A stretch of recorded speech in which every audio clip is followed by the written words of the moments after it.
ನಮಸ್ಕಾರ. ಇವರು ಭಾಗ್ಯ ಅಂತ ನಮ್ ಬೀಗ್ತಿಯವರು. ಭಾಗ್ಯ? ಮತ್ತ್ಯಾಕೆ ಬಾಯಿಗೆ ಬೀಗ ಹಾಕೊಂಡಿದ್ದಾರೆ?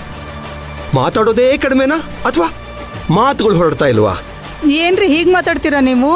ಅಲ್ಲ, ಯಾರಾದ್ರೂ ನಮಸ್ಕಾರ ಅಂದ್ರೆ ಪ್ರತಿ ನಮಸ್ಕಾರ ಮಾಡ್ಬೇಕು ಅಲ್ವಾ? ಅದಕ್ಕೆ ಹಾಗಂದೆ. ಇರ್ಲಿ, ಈಗ ಮತ್ತೊಮ್ಮೆ ನಮಸ್ಕಾರ. ನಮಸ್ಕಾರ.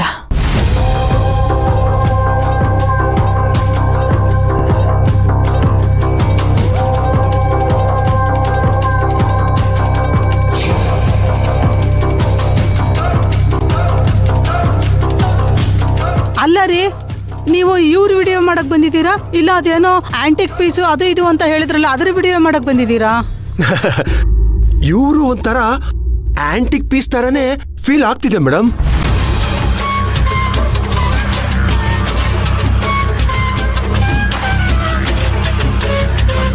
ತುಂಬಾ ಚಿರಪರಿಚಿತ ಇರುವಂತಹ ಮುಖ ಇದು. ಜೀವನದಲ್ಲಿ ನೊಂದು ಬೆಂದು ಒಂದು ಹಂತಕ್ಕೆ ಬಂದು ಸುಧಾರಿಸ್ಕೋತಾ ಇರ್ತಾರೆ ನೋಡಿ, ಹಾಗೆ ಫೀಲ್ ಆಗ್ತಾ ಇದೆ. ಹೌದು, ಅವರು ಜೀವನದಲ್ಲಿ ತುಂಬಾ ಕಷ್ಟಪಟ್ಟಿದ್ದಾರೆ. ಅಯ್ಯೋ ಪಾಪ, ಅಯ್ಯೋ ಪಾಪ. ಹಾಗಾದ್ರೆ ನೋಡಿ, ಈ ಮನೆಗೆ ಇವ್ರ ಮುಖ ತುಂಬಾ ಸೂಟ್ ಆಗುತ್ತೆ. ಹಾ, ಭಾಗ್ಯ ಅವರೇ, ಸ್ವಲ್ಪ ಹಾಗೆ ನಿಂತ್ಕೋತೀರಾ? ಭಾಗ್ಯ ಅವರೇ, ಸ್ವಲ್ಪ ಈ ಕಡೆ ಟರ್ನ್ ಮಾಡಿ, ಈ ಕಡೆ ಟರ್ನ್ ಮಾಡಿ, ಮುಖ ಸ್ವಲ್ಪ ಮೇಲೆತ್ತಿ, ಸ್ವಲ್ಪ ಸ್ಮೈಲ್ ಮಾಡಿ. Smile smile smile smile.